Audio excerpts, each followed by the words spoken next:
Here are the brackets that we cut off with the air arc gouging off the old subframe. This is my cherry picker I bought in 1996. The pole motor. Used it one time. Didn't pass it around the family. But we just pulled that hand pump cylinder out and we went to air power.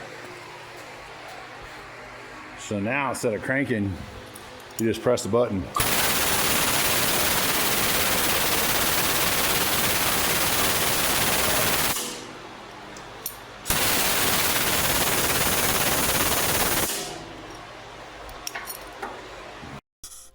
Here we are installing the subframe. Those swivel brackets were tacked on, the lift cylinders were bolted on, and then we had a buddy come over who's a pipe fitter and do the welding on it to make sure it wouldn't fall off the truck. Here we have the new dry shafts installed. We had to have 3 of them built especially for this truck. So the Firetruck came with leaf springs and a 6:43:1 gear ratio. Well, we wanted air ride and a way lower gear ratio, so we bought this frame cut that has a 280:1 gear ratio and air ride in it. So we put the 280 pumpkin inside the rear end and went for a test drive.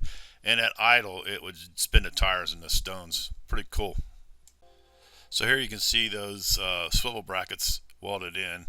I also went through and cleaned up the frame from the rust spots. You would think a 25,000 mile fire truck would be a lot cleaner on their frame, but they always worried about the outside, not the underneath when they cleaned it. So I'm trying to figure out where our air leak is on this big ass truck, FL70. So cut that block out. That hose fed it. Put a quick connect on there and built me an adapter. Plugged it in and we got no air. So evidently this has a one-way valve on it, so it doesn't backfeed into the air tank. So we popped the electrical box out of there, and I don't know, you can look way down in there. There's the air tank, and it's got a valve on there. But I'm thinking I'm going to have to go buy me an adapter.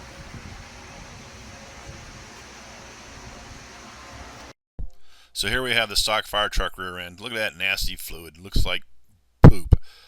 So much for proper maintenance from the Firetruck company. So basically we're swapping a 6:43 gear ratio for the 280 gear ratio to see how well the Cummin's 8.3 liter and the Allison 6-speed automatic will pull the truck. Did pretty good. 3 speeds was into the 70s. So mile per hour wise, we're doing pretty good, but ultimately it'll end up with a 373 gear ratio in it. And look at the size of this axle shaft. It's pretty huge.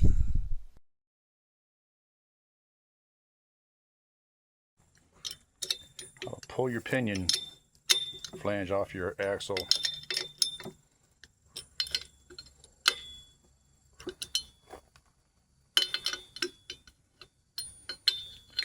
Sure beats beating with a hammer. Let's see battery, man. It's really working. So we're swapping out a RS26 axle differential from a 634 to a 280 because we're tired of going 62 miles an hour. So make it easy on yourself. Get a cherry picker. Take 2 bolts.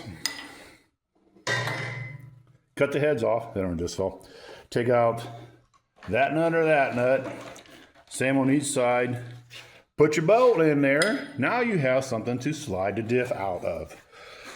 We had problems with the air brake lines in the way, but then we come to find out we could have just rotated the can up on both sides. Disconnect that. Once you get it slid out an inch, get a chain, put some bolts through your other holes, put it on the cherry picker, lift it up, and the air one helps tremendously. And then just reverse. Why lay on the ground fighting this with a floor jack when that works so well with 2 studs? Just slide it out on. Silly people. So what'd you do on your Sunday? I stripped all the aluminum deck plate off this Old fire truck bed and all stuff. Now stainless. Ladder racks. A bunch of metal back there. That oxidation is from the back of the aluminum deck plate. Touching stainless. Still have the roll-up doors to do. And these two side doors because you can't get to them. That bracket's in the way. Take the pipe out. Here's some other stuff. Big old mess of stuff. There's the back. Look at all that. It's either stainless or aluminum. I think that's aluminum because of the way it's been turned. But you can see the 1,500 gallon bladder. There's the air tank tubes.